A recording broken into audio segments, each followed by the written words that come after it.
Glória a Deus. Vamos ler a palavra de Deus no segundo livro de Reis, capítulo 5, a partir do primeiro versículo. Ontem nós tivemos o Aviva Distrito, lá na igreja da Boa Vista. Foi uma bênção. Israel Salazar, pastor Davi Rodrigues, pastor Toninho. Foi especial. Quem estava lá ontem conosco, dá um sinal aí com a mão. Glória a Deus. Foi realmente muito especial. Convidamos o pastor Israel Salazar e ele confirmou que vai estar conosco aqui num domingo, nos 3 cultos. Ele estaria hoje aqui conosco, mas teve que voltar para sua cidade por motivos familiares. Mas ele estaria só de manhã, mas ele já marcou de vir conosco nos 3 cultos num domingo, para louvar a Deus, para contar o seu testemunho de vida. E realmente foi muito impactante ontem. Deus seja louvado. Vamos ler a palavra de Deus, segundo livro de Reis, no capítulo 5, a partir do primeiro versículo, diz assim: Naamã, comandante do exército do rei da Síria, era muito respeitado e honrado pelo seu senhor, pois por meio dele o Senhor dera vitória à Síria. Mas esse grande guerreiro ficou leproso. Ora, tropas da Síria haviam atacado Israel e levado cativa uma menina que passou a servir a mulher de Naamã. Um dia, ela disse à sua senhora: se o meu senhor procurasse o profeta que está em Samaria, ele o curaria da lepra.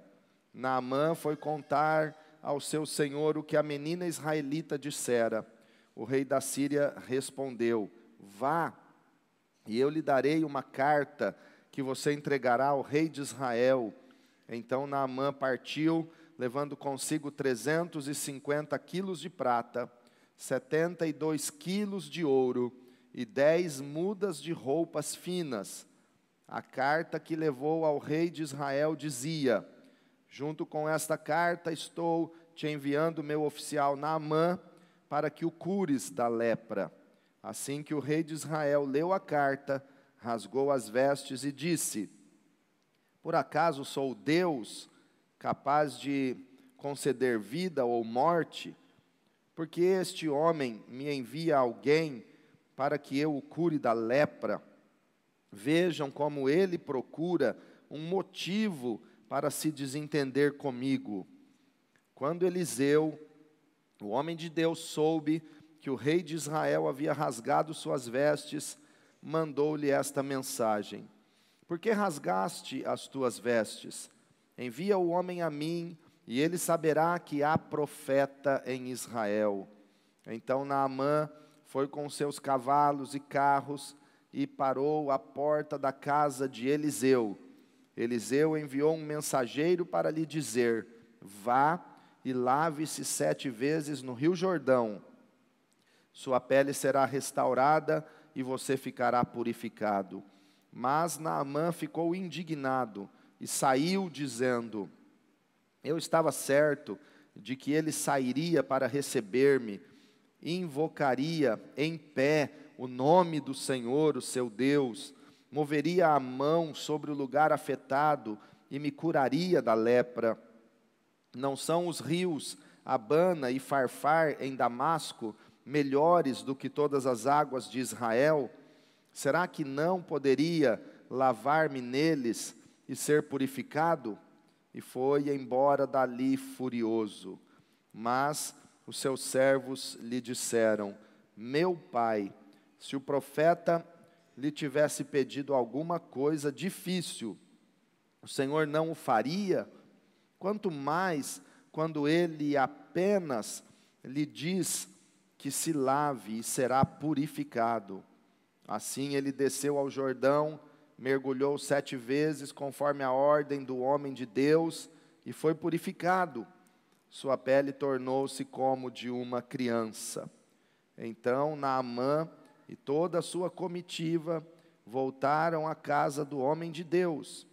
Ao chegar diante do profeta, Naamã lhe disse: agora sei que não há Deus em nenhum outro lugar, senão em Israel. Por favor, aceita um presente do teu servo. O profeta respondeu: juro pelo nome do Senhor, a quem sirvo, que nada aceitarei. Embora Naamã insistisse, ele recusou. E disse Naamã: já que não aceitas o presente, ao menos permite que eu leve 2 mulas carregadas de terra, pois o teu servo nunca mais fará holocaustos e sacrifícios a nenhum outro Deus, senão ao Senhor. Mas que o Senhor me perdoe por uma única coisa: quando meu Senhor vai adorar no templo de Rimom, eu também tenho que me ajoelhar ali, pois ele se apoia em meu braço. Que o Senhor perdoe o teu servo por isso. Disse Eliseu: vá em paz. Senhor meu Deus, pedimos a tua direção, a tua unção, a tua sabedoria, para nos revelar a palavra do Senhor nesta manhã. A tua palavra é a verdade. A tua palavra não volta vazia. E todos nós estamos dispostos a ouvir e obedecer a tua palavra. Esta é a minha oração, Pai. E eu sei que cada um dos teus filhos e filhas reunidos aqui em teu nome querem sair daqui transformados, querem ter um encontro com o Senhor, querem ouvir a tua voz que fala no nosso interior, que fala ao nosso coração conforme a tua vontade, Pai. Por isso nós nos aquietamos debaixo das tuas mãos poderosas, pedimos que o Senhor fale conosco, e nós pedimos que todo mal seja dissipado. Nós repreendemos toda cegueira, toda incredulidade, toda distração e todo demônio que tenta confundir e nos tirar da presença do Senhor, ó Pai. Nós repreendemos todo mal, toda força maligna, em nome de Jesus. Amém. Graças a Deus. Nós lemos esse texto de uma história famosa, de um comandante do exército da Síria, chamado Naamã, que é uma história muito interessante, um homem poderoso da Síria, que comandava o exército naquele país ao norte de Israel. Era um homem vitorioso, era um homem honrado, era um homem respeitado. Naamã era, em algumas traduções, até chamado de um herói de guerra, mas ele tinha um porém, ele tinha um mas na vida dele, um entretanto. Ele tinha tantos títulos, tantas medalhas, tantas honras, era um herói, era reconhecido, porém, ele era leproso, ele era doente, ele escondia debaixo daquela farda, atrás daquela honra, atrás de todas aquelas medalhas que ele possuía, e diante de todas aquelas vitórias que ele havia alcançado, ele era um homem doente, ele era um homem leproso. E um dia, esse homem leproso foi procurar a ajuda em Israel, a ajuda do profeta Eliseu. E o que é importante a gente observar nesse texto, e eu quero conduzir você diante de uma palavra muito forte de Deus para a nossa vida neste dia, que é o orgulho que está no coração do ser humano. A Síria, naquela época, era um país muito envolvido na soberba. As características da Síria, até segundo historiadores, afirmam que os objetos, os monumentos, a história da Síria mostrava uma soberba, uma arrogância no coração dos reis e do povo da Síria, de forma muito clara. Até mesmo o Deus que eles adoravam na Síria, e que havia o templo de Rimom, impunha uma soberba e um orgulho muito grande. Então, a característica marcante da Síria, e que nós vamos ver na vida deste comandante do exército, a característica marcante negativamente, que precisava ser destruída, era o orgulho. E hoje eu quero falar com você sobre destruir o orgulho.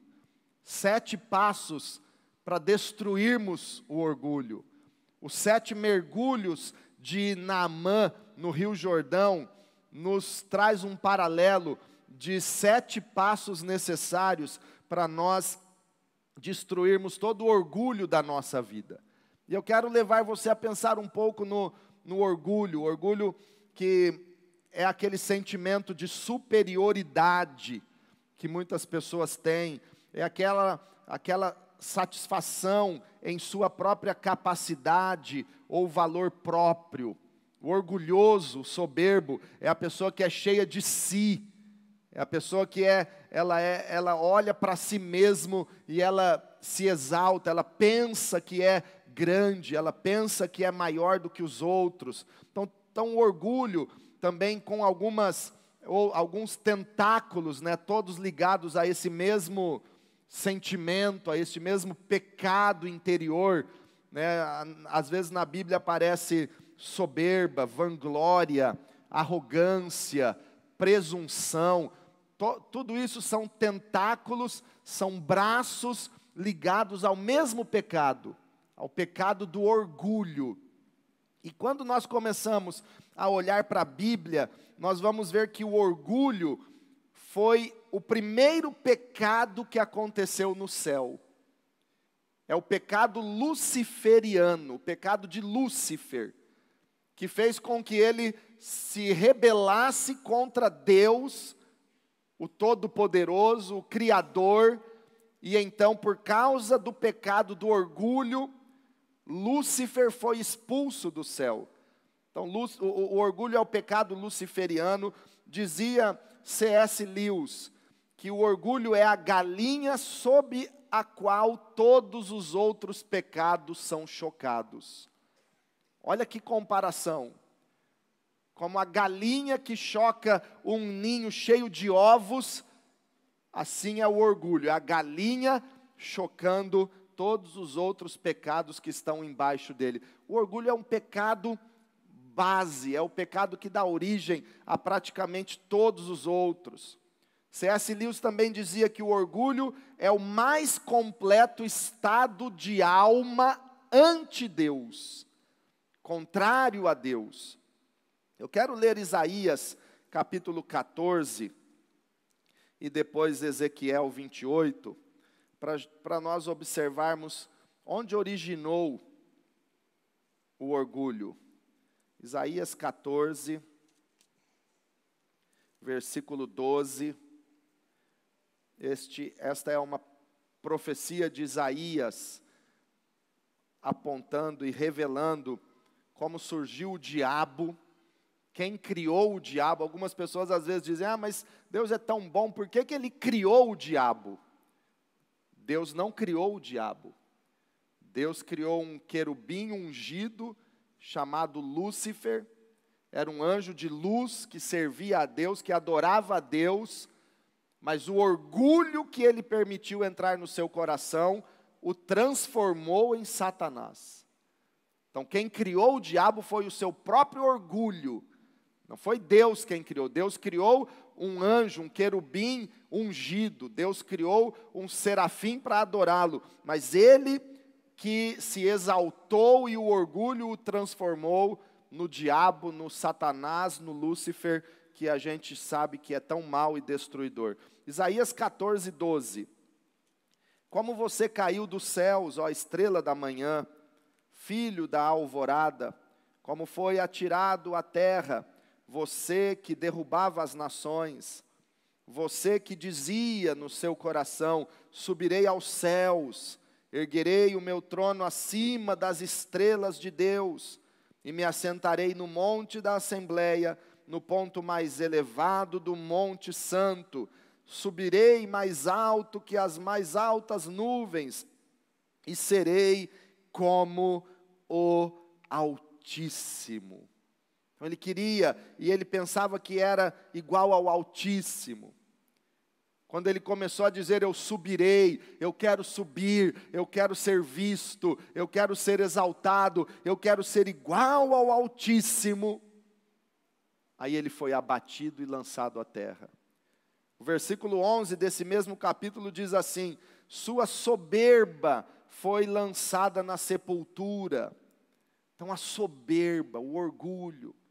Em Ezequiel, no capítulo 28, também a Bíblia fala sobre o que levou aquele anjo adorador a se tornar o adversário, o inimigo, o Satanás, que se opõe a tudo que é de Deus. Ezequiel 28, no versículo 2, essa profecia contra o rei de Tiro é um paralelo a respeito de Satanás. É um tipo, o rei de Tiro se tornou um tipo humano de Satanás. E olha o que a Bíblia diz em Ezequiel 28, 2. Filho do homem, diga ao governante de Tiro, assim diz o soberano, o Senhor, no orgulho do seu coração você diz, sou um Deus, sento-me no trono de um Deus no coração dos mares, mas você é um homem, não é um Deus, embora se considere tão sábio quanto Deus. Versículo 12 agora, Ezequiel 28, 12. Filho do homem, erga um lamento a respeito do rei de Tiro e diga-lhe, assim diz o soberano, o Senhor, você era o modelo da perfeição, cheio de sabedoria e de perfeita beleza. Você estava no Éden, no jardim de Deus. Todas as pedras preciosas o enfeitavam, sárdio, topázio, diamante, berilo, ônix, jaspe, safira, carbúnculo e esmeralda. Seus engastes e guarnições eram feitos de ouro. Tudo foi preparado no dia em que você foi criado. Você foi ungido como um querubim guardião. Olha quem era Satanás antes de se orgulhar. Era um querubim guardião, ungido, criado por Deus. Pois para isso eu o designei. Você estava no monte santo de Deus e caminhava entre as pedras fulgurantes. Agora vamos lá para o verso 17. Verso 17. Seu coração tornou-se orgulhoso. Por causa da sua beleza, você corrompeu a sua sabedoria. Por causa do seu esplendor, por isso eu o atirei à terra e fiz de você um espetáculo para os reis. Então, o orgulho é o pecado de Lúcifer, que ele contamina a humanidade, que ele espalha para os homens, porque é uma das coisas que mais abomina, que Deus mais abomina, é o orgulho. O orgulho é um pecado que é a base para muitos outros. Do orgulho originam muitos outros pecados. E por isso Satanás insiste tanto em atingir as pessoas com orgulho. E eu quero dizer algumas coisas rápidas sobre características que demonstram se há orgulho, se há soberba na nossa vida, para que a gente possa deixar o Espírito Santo tratar nesta manhã.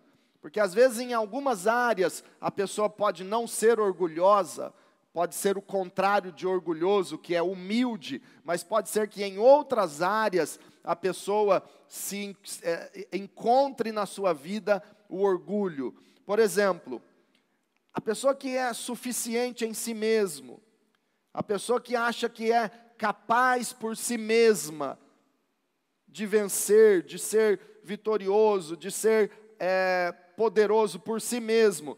Por exemplo, lá um sentimento, eu sou bom, eu não mereço o que eu estou passando, eu sou melhor do que os outros, eu sou melhor do que o meu chefe, por que ele está nessa posição e eu estou abaixo? Então, isso é um sinal de picada luciferiana na vida de uma pessoa.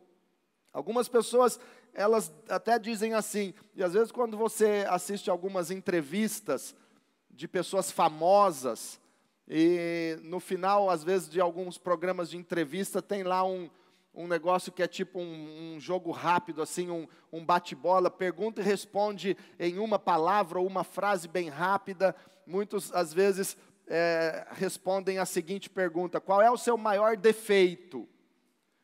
Aí a pessoa responde assim: meu maior defeito é o perfeccionismo.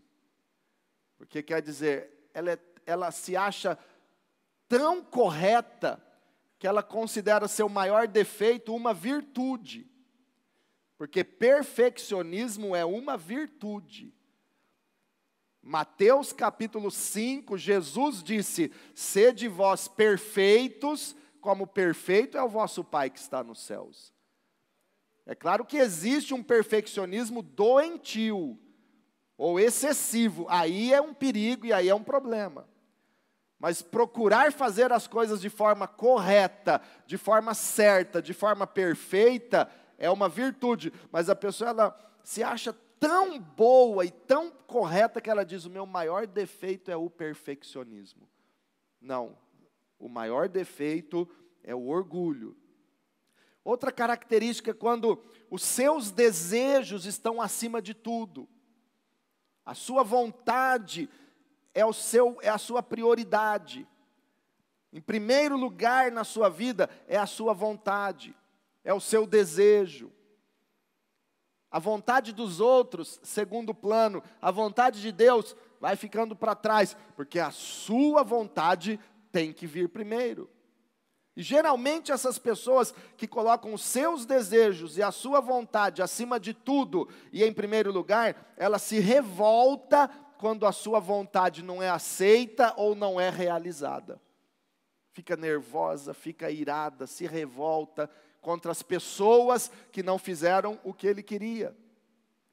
Ou até mesmo contra Deus que não lhe deu o que tanto ele desejava que Deus lhe desse. Sinal de orgulho. Sempre competindo para ser o melhor, para ser o maior, sempre em busca de rivalidade, sempre se comparando com os outros. Um parente comprou um carro bom, ele tem que comprar um carro igual ou melhor. A casa do parente é boa, ele tem que competir e superar e estar melhor que o parente. Então isso é sinal de orgulho, um espírito de competitividade excessiva. Sempre comparando, tem dificuldade em se alegrar com o sucesso dos outros. Tem dificuldade em comemorar o sucesso do próximo, do amigo, do parente. É sinal de orgulho. A pessoa também se sente superior aos outros e não serve aos outros. Despreza pessoas de condição inferior aos seus olhos. Porque aos seus olhos, o soberbo, o orgulhoso, ele é melhor do que os outros. Então, ele não valoriza o outro, ele não se importa com o problema do outro, ele não ouve a dificuldade do outro, ele vive apenas mandando, impondo, dominando, e ele acha que é o maioral. Às vezes até tem aquela, no momento de dificuldade, usa aquela frase: você sabe com quem você está falando? Como se ele fosse o bambambam mesmo. Então é sinal de orgulho. Vaidade também. Não no sentido de cuidar de si mesmo, mas vaidade no sentido de mostrar-se sempre impecável. Ninguém pode saber da sua lepra por trás da farda. Ninguém pode ver os seus defeitos. O orgulhoso, ele sempre quer parecer perfeito. Aí começa a entrar a hipocrisia. A galinha do orgulho está chocando o ovinho da hipocrisia. Está chocando os ovos da arrogância, da prepotência, o sentimento de superioridade. A galinha do orgulho está chocando os ovinhos da inveja, porque ninguém pode ter mais do que ele. Ele tem que ser acima, ele tem que estar acima. Então, são características de orgulho. Agora, eu quero entrar com você e focar os nossos olhos, voltando a 2 Reis, no capítulo 5, no texto de Naamã. Eu quero olhar com você como vencer o orgulho, como Deus tratou com Naamã para libertá-lo do orgulho. Quantos querem que Deus mostre para você como vencer o orgulho ou como ser vacinado para não deixar o orgulho entrar? Nós precisamos deixar o Espírito Santo nos libertar disso. Naamã deu 7 mergulhos no Rio Jordão. E eu quero enumerar 7 passos pelos quais Deus tratou com Naamã para ele ser liberto do orgulho, para ele ser realmente um homem transformado por Deus. Primeiro passo para libertar Naamã daquele orgulho e de toda a lepra que havia na sua vida, tanto a lepra física quanto a lepra espiritual, a picada luciferiana da soberba, do orgulho. Primeiro passo foi Naamã aceitar o conselho de uma escrava estrangeira que o servia como escrava na sua casa. Conta o texto bíblico que numa das batalhas da Síria contra Israel, o exército levou vários cativos de Israel para a Síria. E Naamã levou uma jovem, uma menina judia, uma menina israelita, como escrava dele na Síria. E essa escrava que trabalhava na casa, que servia a mulher de Naamã, era uma escrava judia na casa de um comandante da Síria. Imagine quanta humilhação essa escrava já passou. Imagina o que ela deve ter ouvido da sua senhora, porque não era patroa, porque não ganhava, era escrava e tinha senhora, e o seu senhor Naamã. Imagina quanta ofensa, quanta imposição, quanta grosseria. Imagina o que essa menina escrava deve ter ouvido. Agora Deus queria tratar com Naamã, ele teve que dar ouvidos ao conselho de uma escrava. Olha, se o meu senhor fosse para Israel procurar o profeta, o homem de Deus que está lá em Israel, Deus o curaria da sua lepra. Deus o curaria dessa doença.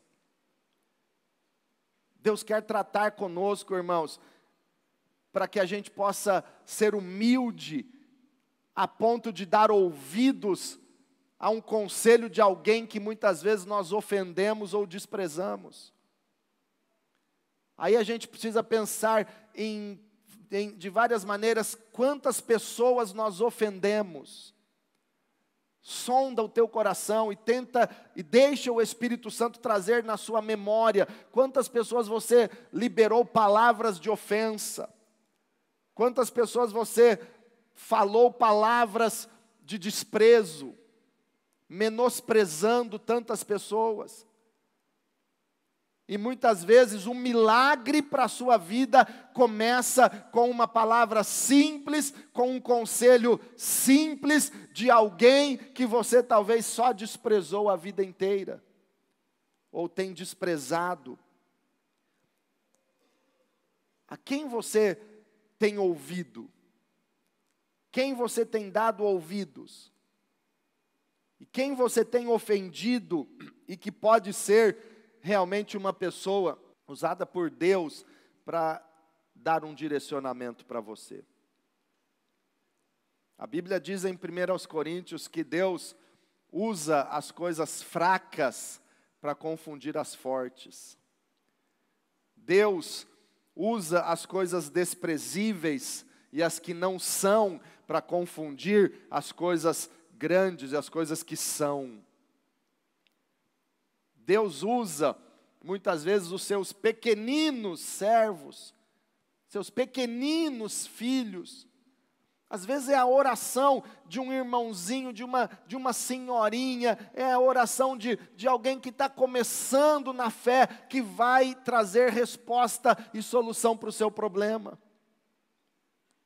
Mas você quer só o rei da Síria te dando conselhos. Se o conselho não vier do rei da Síria, eu não vou dar ouvidos. Às vezes é aquela menina que Deus vai usar para te dizer, saia dessa situação. Em segundo lugar, Eliseu teve que passar pelo desprezo do profeta, aliás, Naamã teve que passar pelo desprezo de Eliseu para ele ser curado. Porque quando ele deu ouvidos para o conselho da escrava, pegou sua comitiva, pegou os seus servos, cavalos, mulas, encheu de prata, de ouro, 72 quilos de ouro. Quem pode fazer uma conta rápida aí para mim? Quanto está uma grama de ouro? Quanto custa? R$200 uma grama? Então, faz uma conta aí rapidinha. R$153 uma grama. 1 quilo é 153 mil. E 72 quilos... 72, quem está com um celular que faz uma conta rapidinha, 72 quilos de ouro, 11 milhões, levando 11 milhões na sua comitiva, na sua carruagem, cavalos, mulas, sem contar que tinha também prata, era 350 quilos de prata. Aí ele chega, ele vai para Israel, o profeta Eliseu manda dizer, venha para minha casa, ele vai se aproximando com aquela comitiva, toda aquela equipe, aqueles súditos, aqueles soldados que ele comandava, cavalos e toda aquela carga, milhões na carga, ouro, prata, vestes de festas, vestes completas, chiques, eram 10 mudas de roupas finas. Tem lojas que, às vezes, você vai ver quanto custa um terno de algumas marcas. É um absurdo. Tem terno que custa R$50 mil. Eu não tenho nenhum e nem tenho pretensão de ter, porque dá para fazer tanta coisa com R$50 mil. Mas 10 mudas de roupas finas. Chega na casa de Eliseu, e Eliseu manda o moço ajudante dele sair lá fora. Eu creio que Eliseu ficou lá no quarto dele, ficou lá orando, ficou ali lendo, ficou vendo o que ele estava fazendo. Falou, Geazi, vai lá e fala para aquele Naamã mergulhar 7 vezes no Rio Jordão que ele vai ser curado. Vai lá e fala isso para ele. Geazi saiu lá, a caravana de Naamã chegou. Geazi falou, o homem de Deus não pode te atender agora, ele mandou você mergulhar 7 vezes no Rio Jordão. Desprezo. Um homem cheio de medalhas, comandante do exército da Síria, 72 quilos de ouro na bagagem, 350 quilos de prata, 10 roupas completas, finas. O profeta nem sai lá fora, nem vai atendê-lo. Manda um moço dizer, vá e lave-se 7 vezes no Jordão e sua pele será restaurada. O versículo 11 diz que Naamã ficou indignado, com desprezo. Mas ele tinha que ser tratado por Deus. E Deus sabe como tratar com o soberbo, com o orgulhoso. Não era atitude comum de Eliseu desprezar os outros. Pela Bíblia, nós vemos que Eliseu tinha bom relacionamento com os reis de Israel. Eliseu era um homem que atendia as pessoas, que orava pelos outros. Eliseu era uma pessoa que não desprezava as pessoas. Mas Deus tinha que tratar com Naamã. Ele tinha que sofrer, tinha que passar pelo desprezo do profeta. Sabe como Deus trata com o orgulhoso? Permitindo o desprezo. Lembra da mulher Cirofenícia? Ou cananeia? O que ela era? Mulher Cirofenícia. Ela era da região da Síria e Fenícia, ao norte de Israel. Mesma nação, Síria. Ela era Cirofenícia. E ela corria atrás de Jesus dizendo: Senhor, mestre, cura minha filha. Mestre, me ajude. Minha filha está endemoniada, está perturbada, está doente. Jesus, cura, cura. E o que Jesus fazia? Desprezava. Não lhe dava atenção. Jesus continuava andando e não lhe dava atenção. Não respondia o pedido dela. E eu pergunto para você, essa era uma atitude normal de Jesus? Ele desprezava as pessoas? Não. Mas ele tinha que tratar com o orgulho da mulher Cirofenícia. Os discípulos ficaram com vergonha e incomodados. Mestre, ela está clamando há tanto tempo aí, o senhor não vai responder? Jesus disse assim: não é bom tomar o pão dos filhos e dá-los aos cachorrinhos. Ainda chamou ela de cachorrinha. O que Deus tinha que tratar? Orgulho, soberba. O desprezo é para quebrar a soberba. O desprezo é tratamento de Deus. Aí quando ela quebrou o orgulho e disse: sim, Senhor, mas até os cachorrinhos comem das migalhas que caem da mesa do seu Senhor. Aí Jesus a abençoou e ela foi, e o milagre aconteceu na casa dela. Mas ela teve que reconhecer: eu não passo de cachorrinho perto da grandeza do Senhor, que é o Deus Todo-Poderoso. Desprezo. Naamã teve que passar pelo desprezo.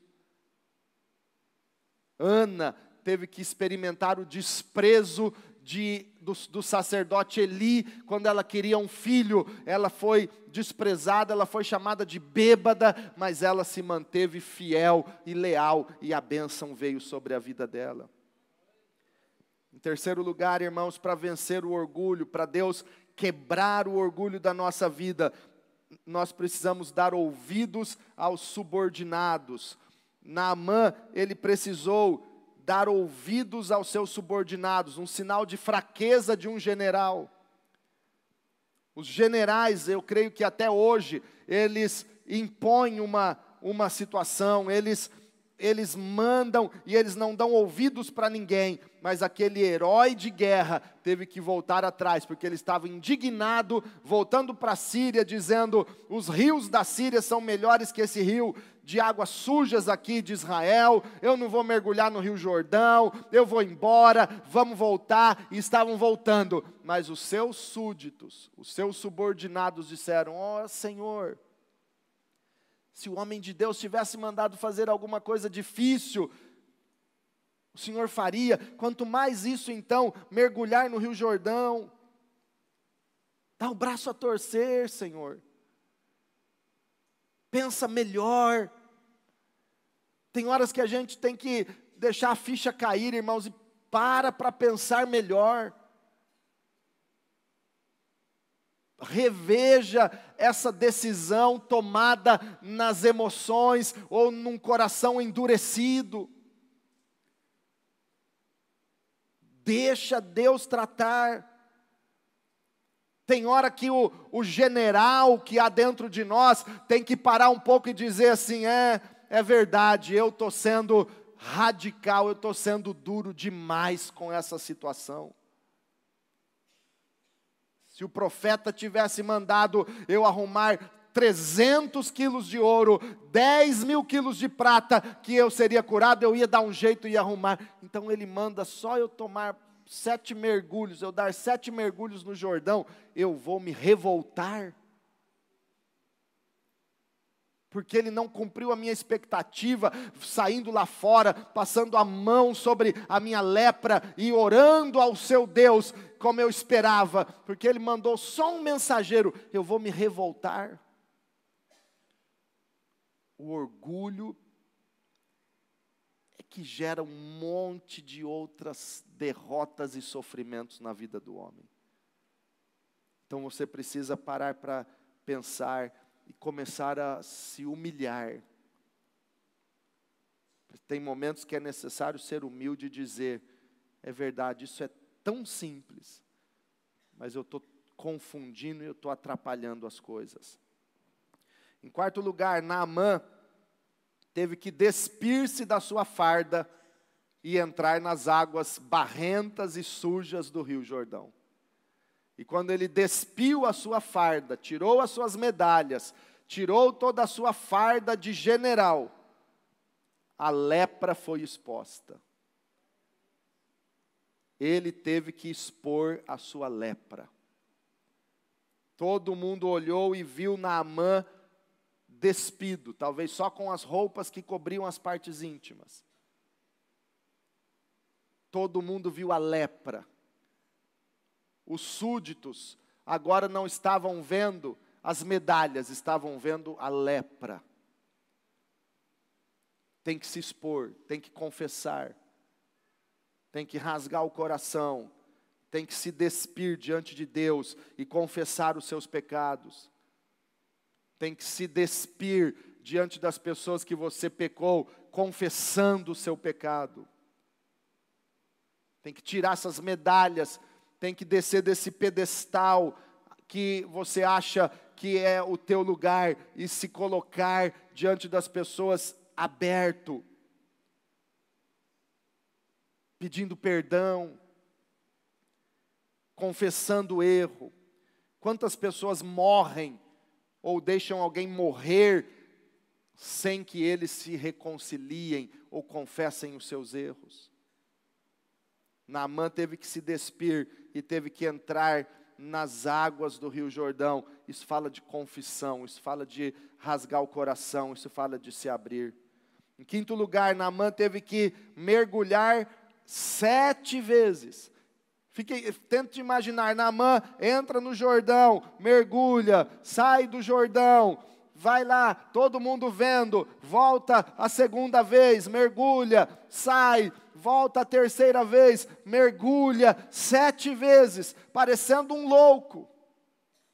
Mas não é loucura, é fé, é perseverança. Tem gente que olha para a minha fé e para a sua fé e diz, você é um louco e fanático por igreja, mas não é loucura, é fé naquele que deu a vida por nós e ressuscitou ao terceiro dia, é fé na palavra de Deus que transforma verdadeiramente a nossa vida. É fé. Podem te chamar de louco, podem te chamar de fanático, podem te chamar de crente ignorante, mas você sabe que não é ignorância, é fé no Senhor Jesus Cristo. Pode parecer que o problema não tem solução, mas você está lá declarando pela fé, a minha vitória vai chegar, o meu milagre vai acontecer, eu vou ser abençoado em nome de Jesus. É perseverança. Agora Naamã já estava entrando numa condição de perseverar. Agora já era um ato de fé. Agora ele já descia e mergulhava 7 vezes nas águas. E eu acredito que naquele momento, Naamã não estava mais preocupado com a lepra exposta, não estava mais preocupado com o que os outros iam pensar dele. Agora ele estava crendo na palavra de Deus, liberada pelo profeta, e ele estava recebendo o seu milagre nas águas do Rio Jordão. Quando você crê na palavra de Deus, liberada pelos profetas, você recebe um milagre de Deus. Quando você crê no Evangelho e desce as águas do batismo, o seu nome é escrito nos céus e você recebe a bênção da vida eterna. Quando você crê numa promessa de Deus em sua palavra, você persevera. Pode demorar 7 dias, 7 meses, pode ter que lutar e perseverar, mas a vitória vai ser alcançada, porque Deus prometeu e Ele é fiel para cumprir a sua palavra. Em sexto lugar, Naamã também teve que vencer o orgulho, experimentando e conhecendo a graça de Deus. Porque no final do texto, a Bíblia diz que Naamã ofereceu um presente para Eliseu. 72 quilos de ouro, 11 milhões, 350 quilos de prata, que também deve dar uma grande quantia. 10 roupas, 10 vestes festivas. Ofereceu um presentinho para Eliseu. Porque na cabeça de Naamã, o dinheiro podia comprar tudo. Na cabeça do rei da Síria, que enviou Naamã com um presentinho para o profeta de Israel, o ouro e a prata, o dinheiro e o poderio, podiam comprar qualquer bênção. Na cabeça de muita gente, o seu dinheiro pode resolver seus problemas. Na cabeça de muita gente, o plano de saúde é uma garantia, é uma segurança para o teu futuro. O salário, a estabilidade, a aplicação, o dinheiro é a sua segurança. Mas quando nós vencemos o orgulho, nós precisamos conhecer que só a graça de Deus é a garantia para a nossa vida eterna e para o nosso futuro.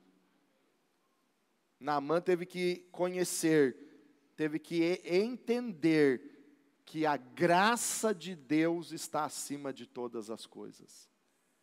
E que o dinheiro dele não pagava aquela bênção. Por isso Eliseu não aceitou o presente. Naamã insistiu, mas a Bíblia diz que Eliseu recusou. Por quê? Porque Deus queria tratar com Naamã. O seu ouro, o seu dinheiro não compra a sua bênção. Sabe como você é abençoado?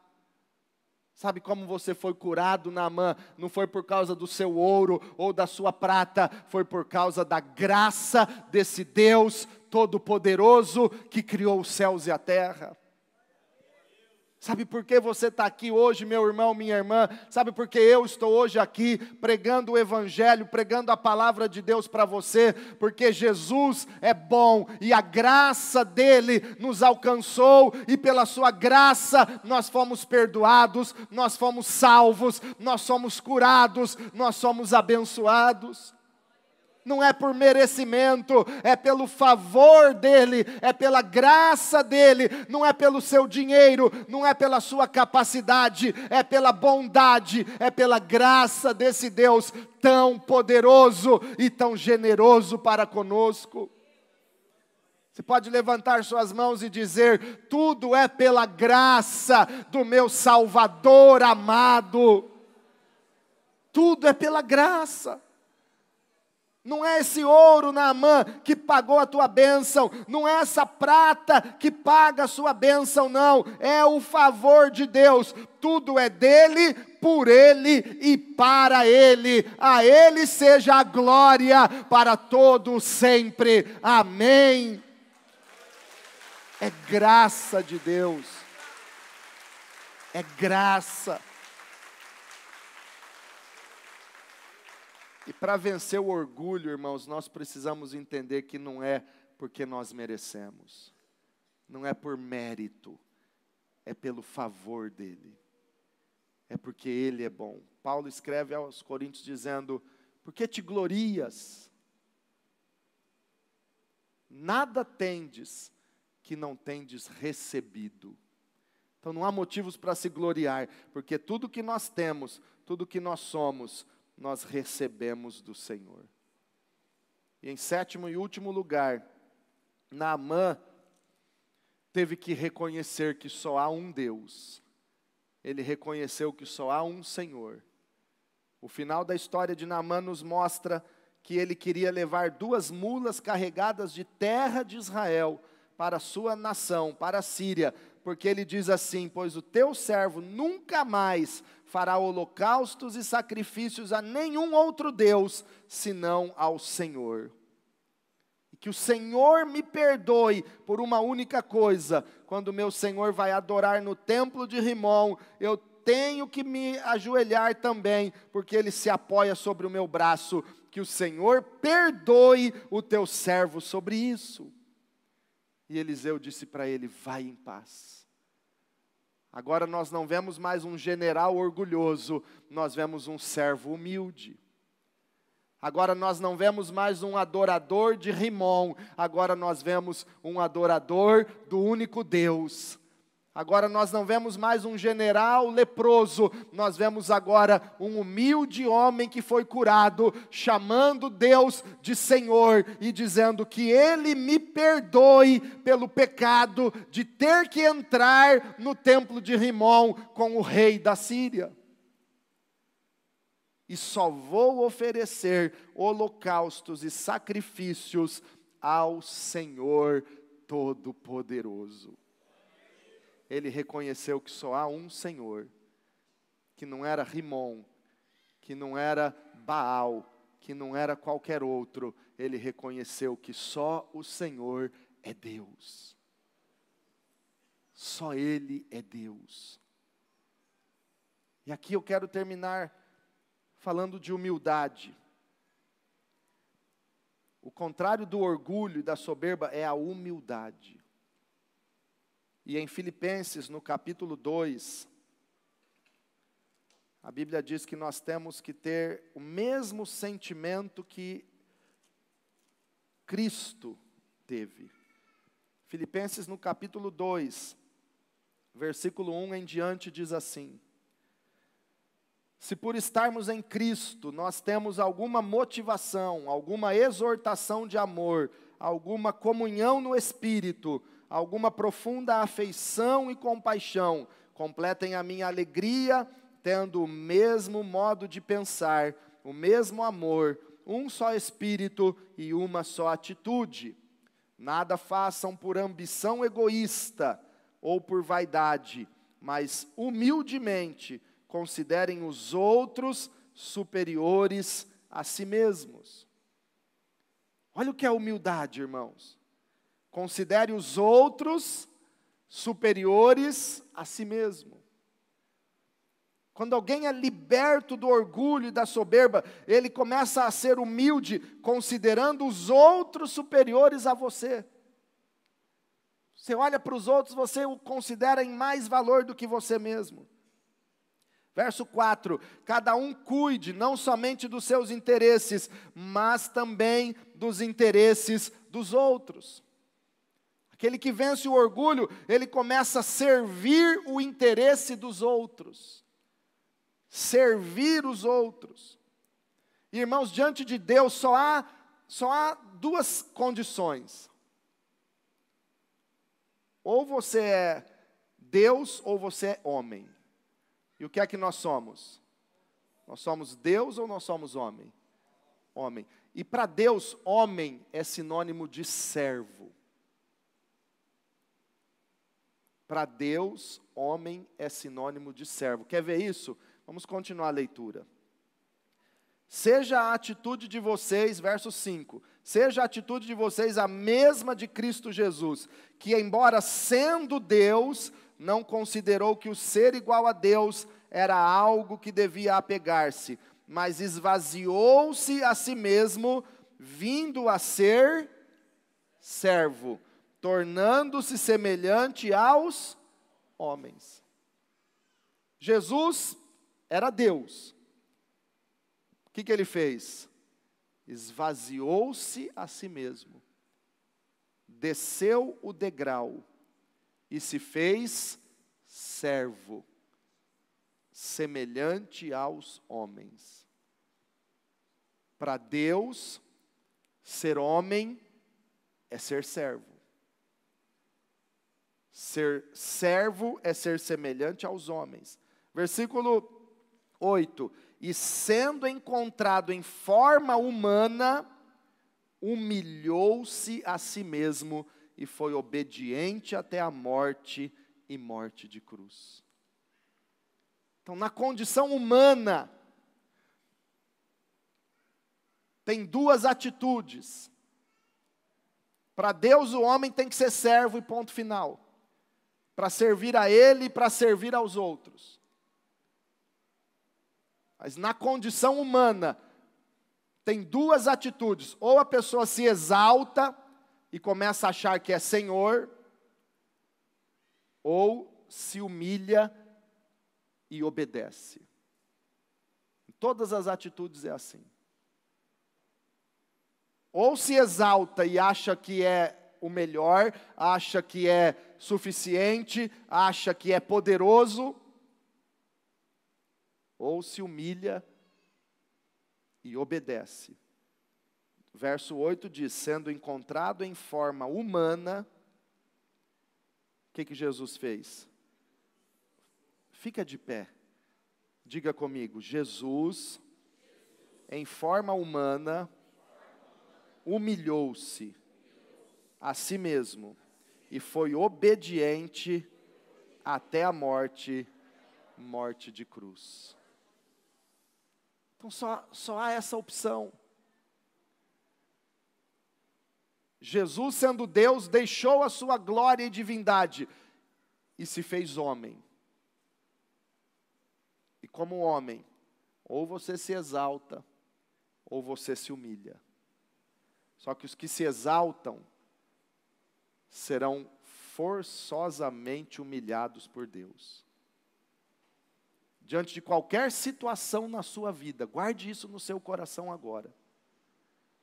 Diante de qualquer situação na nossa vida, nós temos duas atitudes. Ou você se exalta, ou você se humilha. Ou você se acha maior, ou você se acha injustiçado, se rebela, ou você se humilha e obedece. São as duas opções. O humilde, que tem o mesmo sentimento de Cristo, ele se esvazia, ele diz, eu não sou nada, eu não tenho direito, eu não tenho capacidade própria, tudo é Ele, é pela graça dEle. Eu quero obedecer.